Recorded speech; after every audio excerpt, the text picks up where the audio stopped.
What would you do if the life you thought was safe, steady, and predictable suddenly shattered with one shocking betrayal? Tonight's story is not just about infidelity. It's about lies, humiliation, revenge, and a dangerous twist that no one saw coming. This isn't just another drama. It's a roller coaster of emotions, a battle of pride, family, and survival. And trust me, the ending will leave you speechless. Before we begin, make sure to like, subscribe, and join the discussion right here on Cheating Stories 7, where every story reminds us that betrayal always comes with a price. So now, let's step into this dramatic tale. I confronted my cheating wife, lies, revenge, and a dangerous twist. Michael had always told himself that his marriage to Laura was solid enough.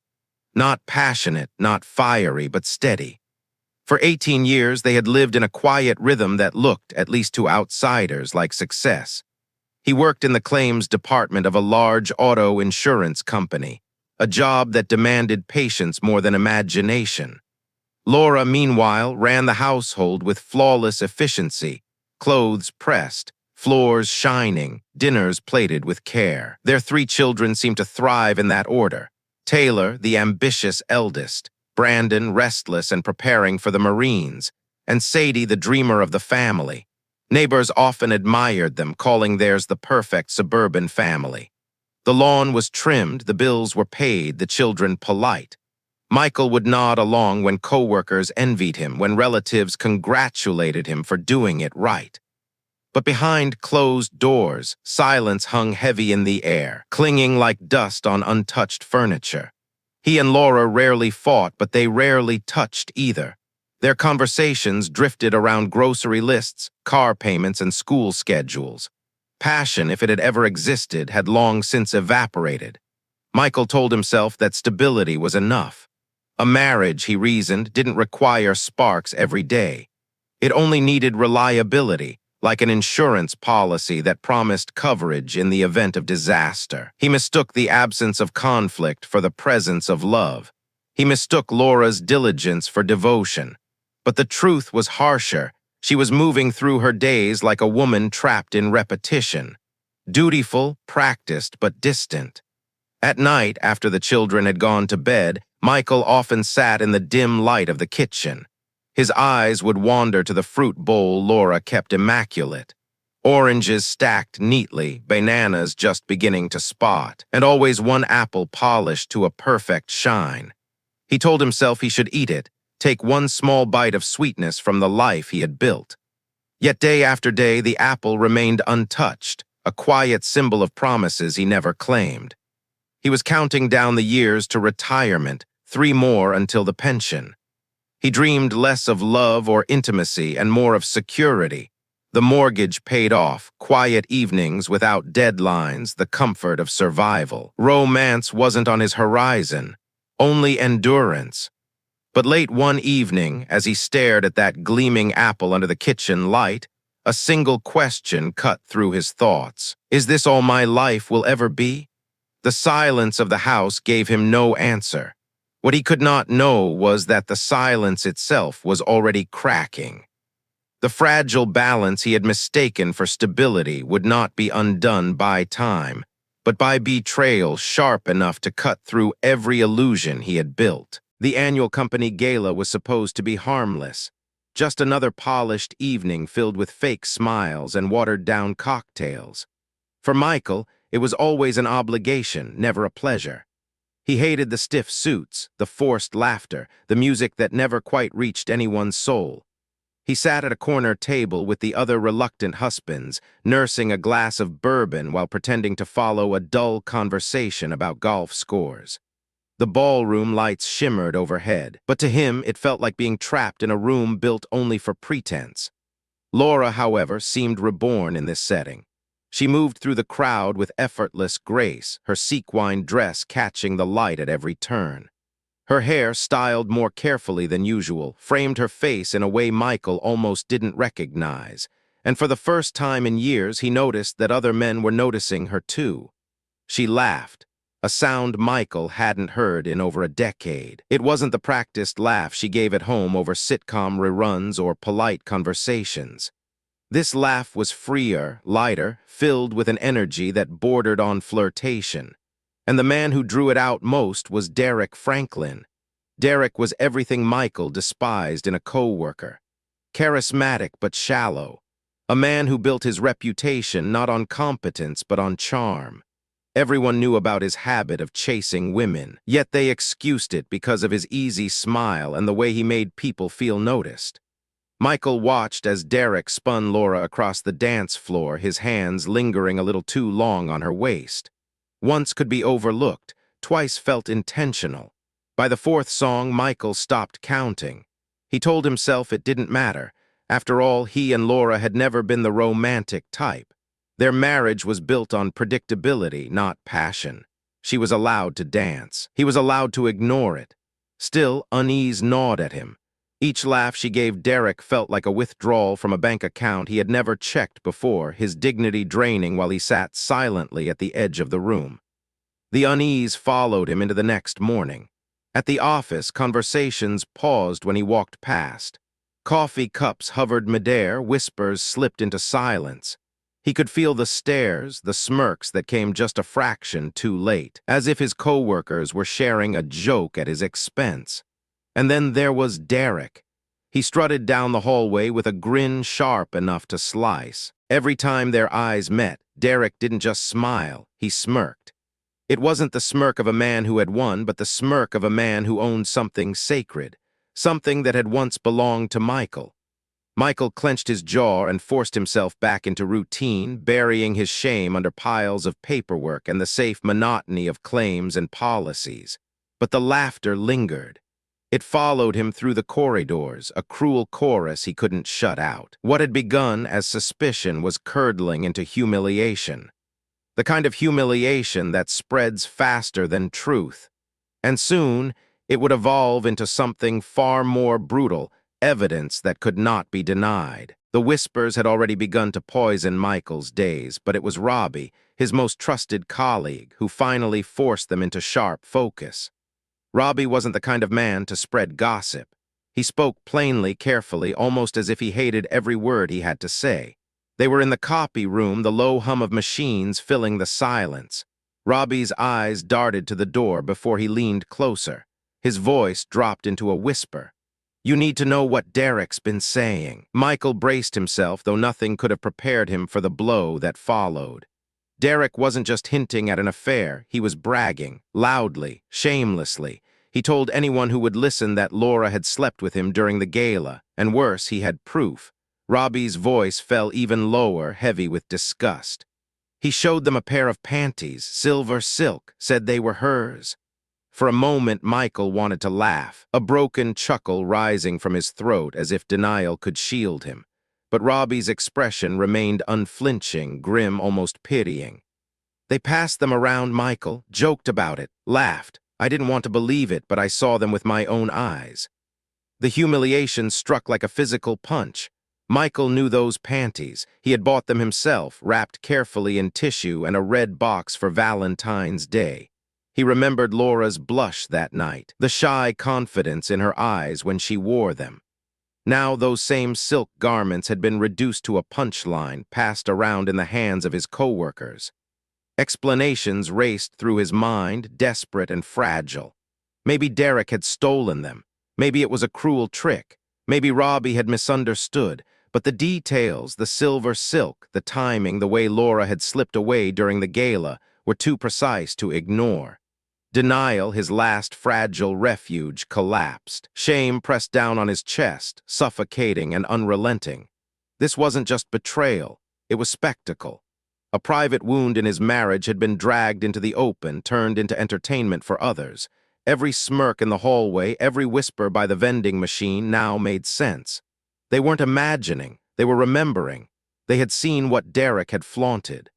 Michael's hands trembled as he leaned heavily against the copy machine, fighting the urge to smash something, anything, to silence the roaring in his ears. Rage clawed at him, rage at Derek, the arrogant womanizer who had weaponized intimacy into mockery, and rage at Laura who had given him that weapon.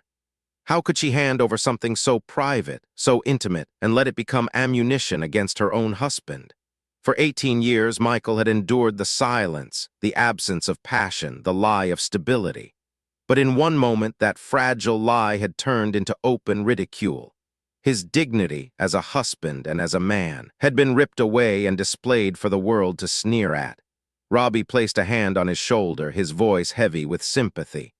"I'm sorry, Mike. I thought you should hear it from me, not from them." Michael nodded faintly, but the gesture was hollow. Inside him, something darker was already taking shape. The whispers had become truth, and truth demanded confrontation. Michael's decision was no longer a thought, it was a vow. He would confront Derek. He would wipe the smirk off his face, even if it meant risking everything left of the life he once believed was safe. Michael hadn't planned it, at least not consciously. But when he saw Derek swagger out of the break room, coffee cup dangling from his hand as though he owned the building, Michael's body moved before his mind had time to catch up. Fury had been simmering since the whispers began, stoked hotter with every smirk, every cruel laugh that echoed behind his back. By the time the restroom door swung shut behind them, anger had hardened into something sharp and unstoppable. Derek stood at the sink, adjusting his tie in the mirror, grinning at his own reflection as if he were performing for an invisible audience. Michael's shadow loomed behind him, shoulders rigid, fists clenched. When Derek turned halfway, the familiar smirk began to form, but he never finished it. Michael's fist cracked against Derek's nose, the sound echoing off the tile walls. Blood splattered across the mirror in a violent spray. Derek staggered backward, stunned, but Michael didn't stop. Another blow to the jaw, a third to the gut. The cocky charmer who had humiliated him in front of an entire company now crumpled like a discarded rag doll, coughing red into the sink. Michael towered over him, chest heaving, fury pounding through every vein. He shoved Derek against the urinals, his hand shaking as he searched the man's jacket. And there it was, the silver silk panties. Laura's, proof so undeniable that it made Michael's stomach twist with equal parts rage and nausea. He held them up, watching Derek grin through his blood, defiant even in defeat. The sight was unbearable. This wasn't just infidelity, it was mockery carved into fabric. For one terrifying second, Michael imagined ending it right there, crushing Derek until silence swallowed the room. But silence didn't come. The restroom door burst open. Two co-workers froze in shock. Then came shouting, security officers rushing in. Within minutes, HR was on the scene, their faces blank with procedure, their words clipped and merciless. Liability, workplace violence, termination. They didn't want explanations. They didn't care about truth. Michael was escorted out, blood on his shirt, the panties sealed in an evidence bag like contraband. Years of loyalty to the company evaporated in an instant. 18 years of service weighed nothing against the stain of a violent outburst. His pension, his reputation, his stability, erased with the stroke of a pen. As he crossed the parking lot under escort, eyes turned away from him. No one spoke. No one defended him. Derek had mocked him. Laura had betrayed him. And now the company had discarded him. His career, his pride, his future, all gone in a single, uncontrollable eruption. The lot stretched endlessly as he trudged toward his car, blood drying on his knuckles, his chest hollow with rage and loss. And in that hollow space, something darker took root. Michael knew this was not the end. He wasn't finished. Not with Derek, not with Laura, not with anyone who had turned his silence into shame. The house was quiet when Michael returned, but it no longer felt like home. His shirt still carried faint stains of Derek's blood, his knuckles throbbing with every heartbeat. He sat at the kitchen table, motionless, the silver silk panties resting on the polished wood in front of him like a loaded weapon waiting to be fired. The door opened. Laura walked in with arms heavy from grocery bags, her heels clicking against the tile. She froze the instant she saw him sitting there in the half-light. Her smile faltered, the casual greeting caught in her throat. "Michael, you're home early." Her attempt at calm cracked into a trembling whisper. He didn't answer. Instead, he slid the panties across the table. The fabric whispered against the wood until it stopped just in front of her hands. Silence thickened the air, suffocating. Laura's breath hitched. The bags slipped from her grip, oranges rolling across the floor, cans clattering against chair legs. She pressed both hands to her mouth, eyes wide with horror. "Oh God, no, no, Michael, please." Tears welled instantly, spilling down her cheeks as her body folded into the chair across from him. Michael's voice was low, steady, almost too calm. "I pulled them out of his pocket. I saw them with my own eyes." Her head shook violently, denial tumbling from her lips in broken sobs. It wasn't supposed to happen. I was drunk. I didn't think, don't." His voice cut like a blade. "Don't insult me with lies. You wore them that night. I bought them for you." The last of her defenses crumbled. Shoulders collapsed, her eyes dropped to the table. When she finally spoke, her confession landed heavier than any denial. "He made me feel alive, just for a night. I liked the attention." The words hollowed Michael's chest. This wasn't a slip, wasn't weakness, it was a choice. She had wanted it. And now that choice had been paraded through his workplace like a circus act. "You destroyed me for a laugh," Michael whispered, voice quivering. "For a dance, for a smile." Laura reached across the table, desperation raw in her movements. "It meant nothing, Michael. Please, it didn't mean anything. I swear, I love you. I don't even know why I—" He jerked his hand away as though her touch burned. "It cost me everything, my job, my pride, my name. You handed me over to ridicule." Her sobs broke into wails, echoing against the kitchen walls. She begged again and again, words drowning in tears. But Michael saw only a stranger before him, a woman whose choices had shattered 18 years of marriage and turned their life into office gossip. The kitchen, once the heart of their family, now mocked him with its spotless counters and polished surfaces. He rose slowly, his decision already sealed. "I can't stay here," he said, his voice carrying the weight of finality. Laura collapsed forward, forehead pressed against the table, tears soaking into the wood. But Michael no longer listened. He walked upstairs, opened a suitcase, and began packing. Shirts, pants, essentials, just enough to leave. He moved through the bedroom like a ghost, collecting the remnants of a life that no longer belonged to him. By the time the sun dipped low and painted the kitchen in a cold orange glow, Michael stepped out the front door with a single bag in hand. Behind him, Laura remained crumpled at the table, her cries muffled and distant. It wasn't just betrayal anymore. It was exile, and Michael knew deep in his bones it was only the beginning. The apartment Michael rented was little more than 4 walls and a sagging couch that doubled as a bed. The wallpaper peeled at the edges, the refrigerator hummed with a tired rattle, and the thin curtains barely blocked the neon glow of the bar across the street. It was a far cry from the neat suburban house Laura still occupied, yet it was his.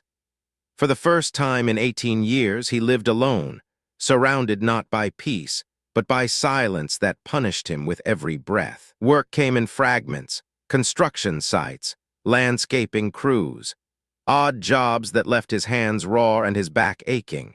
Each morning he woke before dawn, swallowed black coffee, and forced his body through motions that were never meant for him. The labor was brutal, but in its cruelty there was honesty. Each blister, each ache, felt cleaner than the humiliation still gnawing inside him. But betrayal lingered like smoke that refused to clear.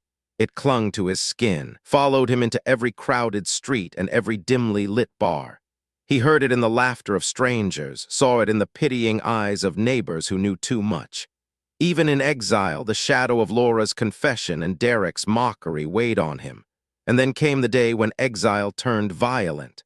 It was late afternoon, the sky heavy with rain, when 2 men cornered him behind a job site. Their boots slammed into his ribs before he could react. Michael hit the ground hard, the air torn from his lungs. They stomped and kicked with mechanical cruelty, breaking through his feeble attempts to shield himself. Every blow echoed with the memory of Derek's smirk. Every crack of pain resurrected Laura's voice, whispering, "I like the attention."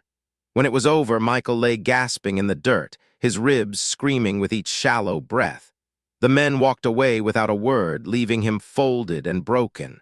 A co-worker found him minutes later, rushing him to urgent care. X-rays confirmed what his body already knew: 2 ribs broken, bruises blooming across his torso like dark ink spreading on paper. When the police came, their questions were predictable. "Do you have any idea who would want to harm you?" one officer asked. Michael's reply came without hesitation. Derek Franklin. The name hung between them like a curse. The officers scribbled notes, muttered about grudges and workplace disputes, but Michael could see the truth in their indifference. They didn't promise justice. They didn't even seem surprised. Back in his dim apartment, lying under a ceiling cracked with age, Michael stared into the shadows. Each breath was a knife in his chest, but pain had carved clarity into him. The shame that had once suffocated him was gone, replaced by something colder, harder. This was no longer about a marriage or even dignity. That had already been stripped away. Now it was about survival. And deep within that survival, a new seed took root. If Derek wanted a war, Michael would give him one. Betrayal had turned into humiliation, humiliation into violence.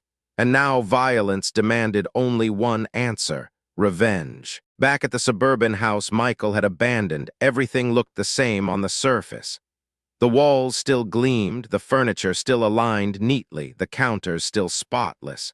But the order was only skin deep.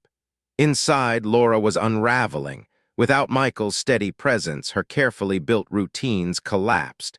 It began quietly, with one too many glasses of wine at dinner, emptied before the children even finished their meals. Soon bottles were hidden in cupboards, and late-night drinking stretched into the early hours. The woman who once prided herself on spotless floors and folded laundry now left dishes to sour in the sink and clothes to rot in baskets. The illusion of control that had defined her life shattered the moment Michael walked out the door. The fall accelerated one rainy night. Laura stumbled out of a bar long past midnight, makeup smeared, laughter forced through slurred words. She weaved her car down the familiar suburban streets until she plowed into a line of parked vehicles, finally slamming headfirst into a fire hydrant. Water hissed into the night like an alarm, and flashing police lights sealed her humiliation. Arrested for drunk driving, her mugshot, glassy eyes and broken dignity, circulated quickly, whispers spreading before sunrise. Even Michael heard of it within a day. Meanwhile, Derek, her partner in Betrayal, faced troubles of his own. His charm had curdled into recklessness.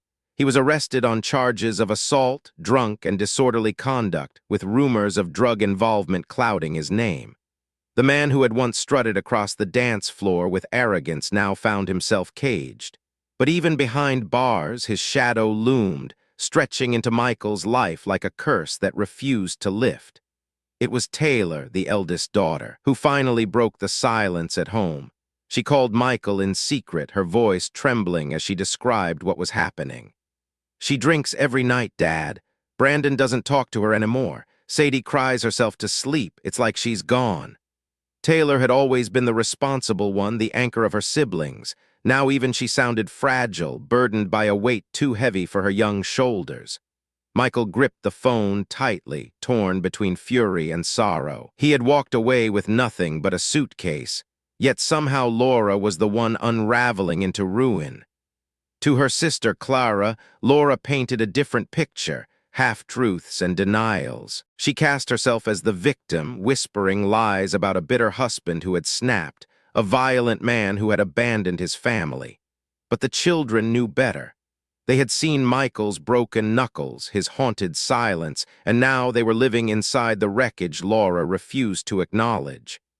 The betrayal no longer belonged only to Michael. It had seeped into every corner of their children's lives. Birthdays, family dinners, even the quiet moments before bed were poisoned by Laura's spiral. Brandon boiled with silent anger, retreating deeper into himself, already preparing for the day he could leave. Sadie clung to her siblings for comfort her mother could no longer provide. Taylor carried the impossible burden of trying to keep everyone afloat. That night, Michael lay awake in his cramped apartment, Taylor's words echoing like a wound reopening. He had thought leaving meant severing ties, but betrayal didn't end at the door. It followed him still, unraveling the family from within. Laura hadn't just betrayed him as a wife. She was betraying their children as a mother. And the collapse of her once perfect order was dragging them all into the ruins with her. Sadie was supposed to be at school that afternoon, but an unexpected early dismissal sent her home hours ahead of schedule. She pushed the front door open quietly, backpack slipping from her shoulder. The air inside was thick, carrying the bitter tang of wine and something sharper, cheap cologne that didn't belong to her father. From upstairs came muffled laughter.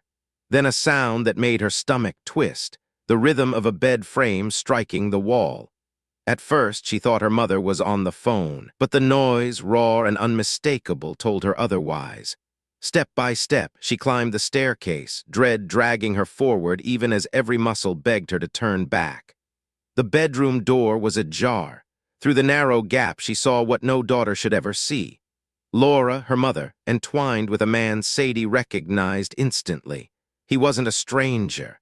He was one of Michael's former co-workers, a man who had once laughed with her father at a backyard barbecue. His face twisted in pleasure, Laura's head thrown back in reckless abandon.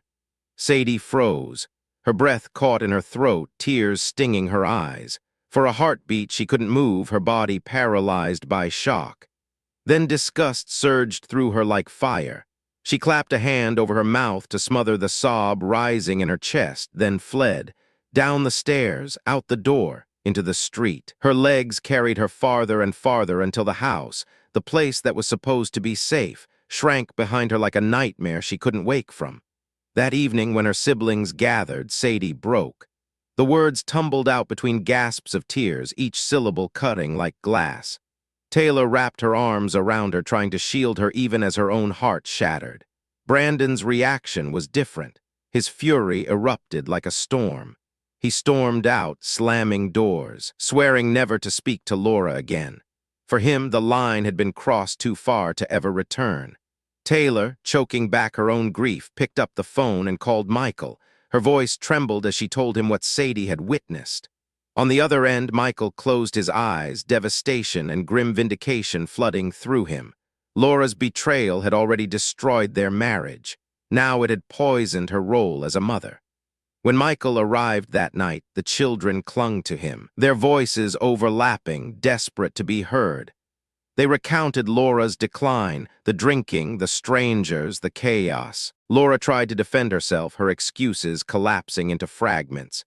It was nothing. It doesn't matter. You're exaggerating. But her children's eyes, filled with grief and disillusionment, told her otherwise. Michael's decision hardened. This was no longer just about betrayal between husband and wife. This was about survival, his children's survival. He would file for custody, not out of vengeance, but out of necessity. Laura had betrayed him as a wife. Now, she had betrayed their children as a mother. And Michael, bruised but unbroken, knew the war had reached a new battlefield.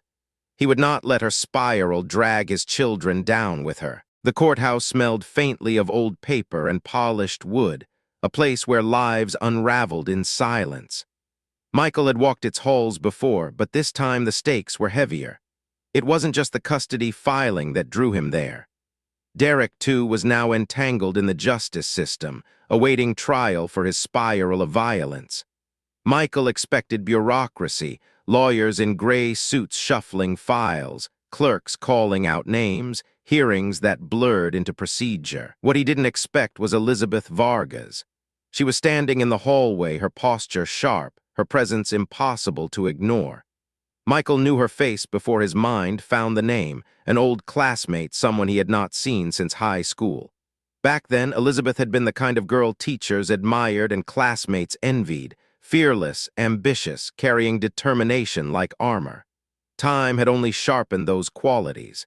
Now she stood in a tailored suit, her eyes steady, her badge identifying her as the assistant district attorney assigned to Derek's case. Their eyes met, and something shifted. It wasn't attraction, at least not yet. It was recognition. Elizabeth didn't look at him with pity the way neighbors did, or with mockery the way co-workers had. She looked at him directly, as though she saw not a broken man, but someone still standing. She offered the faintest smile, one that carried acknowledgement instead of condescension. After the preliminary hearing, their paths crossed again. Elizabeth asked questions, not just about the legal details, but about his life, his children, the cost of what he had endured. At first, Michael gave clipped, guarded answers. Shame still clung to him, shame at being betrayed, shamed at losing his job, shamed at the collapse of the family portrait he had once thought unshakable. But Elizabeth listened, truly listened. She didn't flinch at the bitterness in his words, nor look away when his anger surfaced. Over the weeks that followed, their meetings grew more frequent. Sometimes it was in the courthouse, other times in quiet conversations outside. Elizabeth began offering advice not only as a prosecutor but as someone who wanted him to endure. "Stay steady," she told him one afternoon, her voice firm but kind. "Judges don't reward anger, they reward consistency. Be the father your children already know you are." Michael carried her words with him, letting them settle deeper than he expected. At first, he resisted the comfort her presence offered. It felt dangerous to lean on someone else when his pride was already so fractured. But Elizabeth had a way of cutting through his defenses. She was direct, unwavering, a reminder that strength could still exist even after ruin. For the first time since Laura's betrayal, Michael felt something flicker within him that wasn't rage. It was faint, fragile, but undeniable. Hope. Still, Derek loomed over every moment like a storm cloud that refused to disperse. Rumors of his behavior in jail trickled back. Each postcard Michael received a reminder that the battle wasn't over. Yet Elizabeth's presence made the weight easier to bear. She didn't erase the danger, but she gave Michael proof that his story wasn't finished. As he walked out of the courthouse one winter afternoon, the wind biting against his face, Michael realized his shoulders no longer slumped under the same invisible weight. He wasn't healed. Not yet. But he wasn't only broken anymore. Elizabeth had entered his life, and with her came the first fragile evidence that betrayal, no matter how devastating, didn't have to be the end. It could also be the beginning of something else. Prison was supposed to strip Derek of his swagger. Behind bars, without tailored suits or an office audience to charm, he was just another inmate. Michael wanted to believe that the walls would contain him, that the system would finally place boundaries around the chaos Derek had unleashed. But prison had its own rules, and men like Derek were never immune to them. It happened in the laundry room, one of those shadowed corners where guards seldom lingered and grudges often settled themselves. No one knew who threw the first punch. Some said it was over cigarettes, others whispered about debts unpaid. But by the time the guards arrived, Derek lay sprawled on the concrete, his face swollen, ribs cracked, blood pooling beneath him. His breath rattled like a broken machine. News of the beating traveled fast. The man who once strutted across dance floors and office hallways with untouchable arrogance had been reduced to a battered shell. For many, it was justice. For Michael, it was something far more complicated. Elizabeth told him first, her voice steady but her eyes betraying unease. "They've moved him to the county hospital under guard. He's not dead, but he's close." Michael pictured it instantly, Derek wheezing, helpless, stripped of that trademark smirk. For a fleeting moment, satisfaction burned through him. It felt almost like balance, like the universe had finally taken its turn. But the satisfaction soured quickly. Men like Derek didn't crumble so easily. And then within days, he was gone. The official story was thin, something about a hospital transfer, a paperwork error, a gap in surveillance. Rumors swirled. Some said inside help had been bought. Others spoke of bribes slipped to guards, of debts paid off with favors. A few whispered that he hadn't survived the beating at all, that the escape was nothing more than a cover-up. But Michael knew better. Deep in his bones, he felt the truth. Derek wasn't dead. Derek was free. The thought stalked him at night. He would lie awake in his cramped apartment, staring at the cracked ceiling, every creak in the hallway making his pulse race. Every knock at the door made him flinch, expecting to see Derek's bloodied grin staring back at him. Elizabeth urged him not to spiral. "The DA's office is investigating. We'll find out what happened," she insisted. But Michael caught the flicker of doubt in her eyes. Even she didn't fully believe the system could hold a man like Derek. And that was what unsettled him most. Not the violence already done, but the violence waiting in the shadows. Michael no longer wondered if Derek would strike again. The question had shifted. It wasn't if, it was when. And when that moment came, Michael knew the courts, the police, the prison walls. None of them would be enough. He would have to face Derek himself. The war between them had left the ballroom, the office. The marriage, it had become something far more primal. A battle not for pride, not even for revenge anymore, but for survival. The police had nothing new to offer. Derek's disappearance was officially under investigation, but Michael could read the truth in their eyes. They had lost him. To the system, he was gone, a ghost, and the world had simply moved on. But Michael couldn't move on. Every shadow outside his apartment window felt heavier. Every unfamiliar footstep behind him sounded like a threat. Fear lived in his bones now, coiling tighter with each sleepless night. He needed something, anything, that might keep him one step ahead. That was when the arrangement began. Two of the men who had once ambushed him, thugs Derek had controlled, were now serving short sentences of their own. Dangerous, brutal, but also practical. Abandoned when Derek vanished, they carried grudges and scars in equal measure. Through careful intermediaries, Michael reached out. The deal was simple. Each month, a few cartons of cigarettes would find their way into their hands. In return, they would give him whispers, rumors from the inside, any trace of Derek's movements, no matter how small. It was a strange pact, one that blurred the line between justice and corruption. Michael hated himself for it. Once he had lived by rules, a steady job, a neat house, predictable routines. Now he was sneaking contraband into prison cells, buying silence with smoke. But honor alone couldn't protect his children. Survival had its own code. For weeks, the flow of information was thin, almost useless. Until one night when an envelope slid under his apartment door, no return address. Inside was a postcard, two initials scrawled across it, DF. The first message was almost mocking in its simplicity, Merry Christmas. A few weeks later, another arrived, Happy Valentine's, Laura's favorite day. Then one more, chilling in its brevity, See you soon. Michael's stomach turned each time, bile rising as he read Derek's smug handwriting. It was as if the man had never left, as if he were still circling Michael's life like a predator savoring the hunt.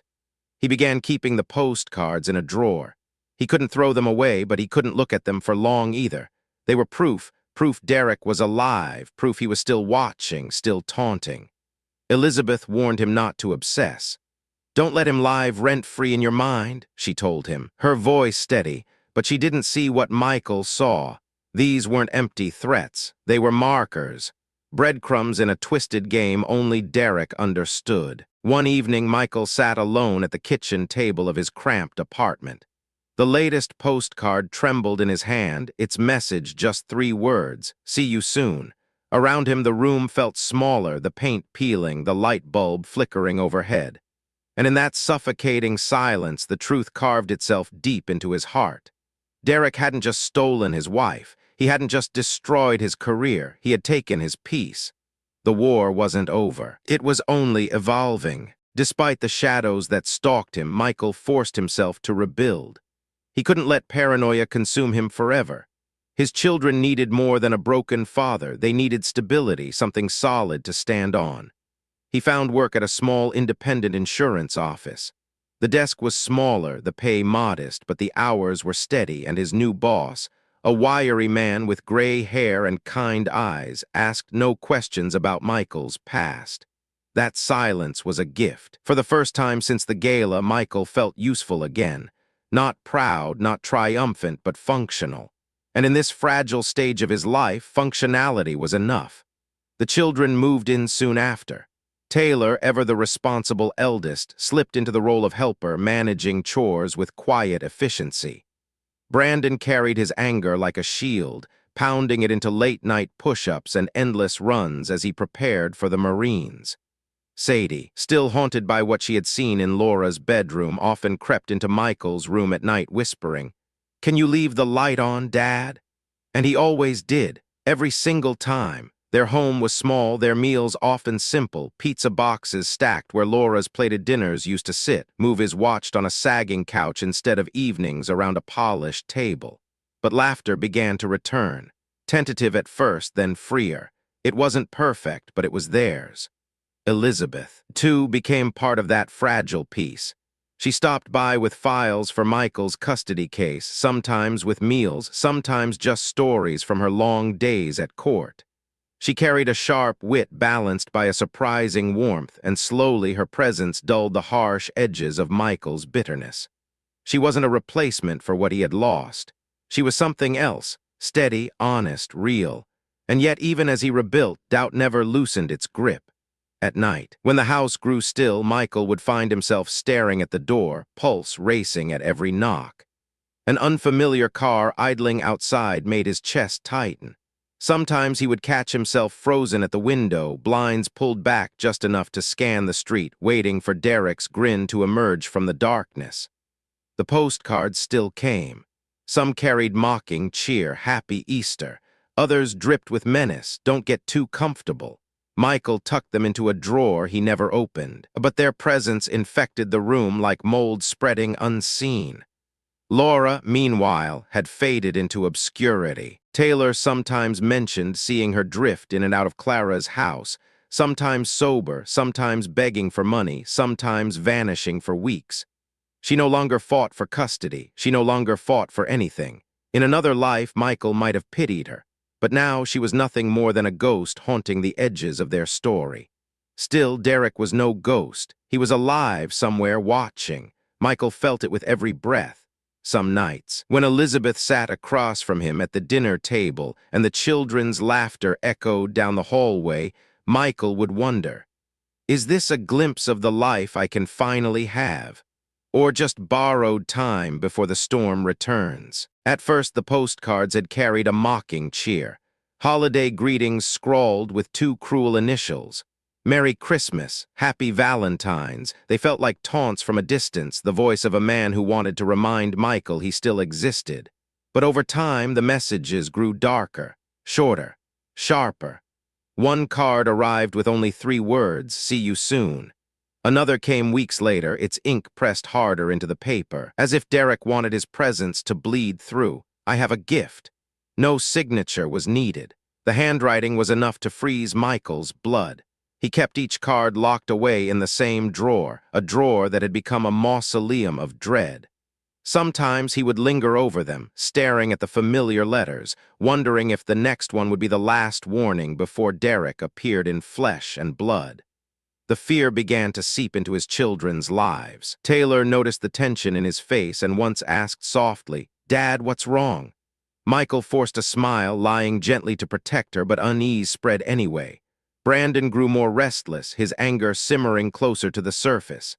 Sadie clung tighter to Michael's arm as though she sensed storms gathering again.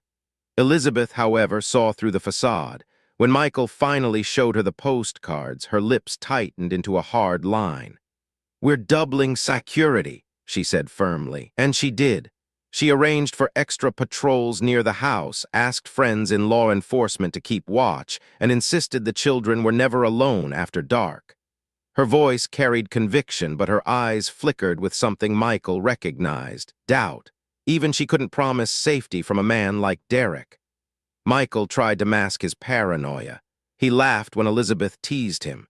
He joined his children for pizza and movie nights, letting their laughter fill the room. But deep inside, fear coiled tighter each day. Derek had become more than a man. He was a presence, a shadow stretching over every joy, threatening to snatch it away. Michael lay awake at night, staring at the ceiling, his fists clenched in the dark. The affair had started as humiliation. Then it had spiraled into violence, exile, and fear. Now it had become something stranger, something worse. A ghost war against a man who refused to disappear, who refused to die, who lived on in threats and whispers. And Michael knew it was only a matter of time. The postcards would stop. The footsteps would begin. When that moment came, no lock, no police patrol, no courtroom would be enough.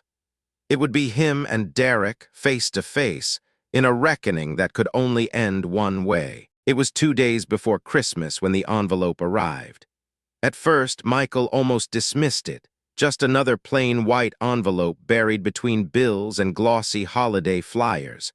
But the weight of it felt different, heavy, wrong. Inside wasn't a postcard this time, no mocking cheer. Instead, there was a folded clipping from the Baltimore Sun.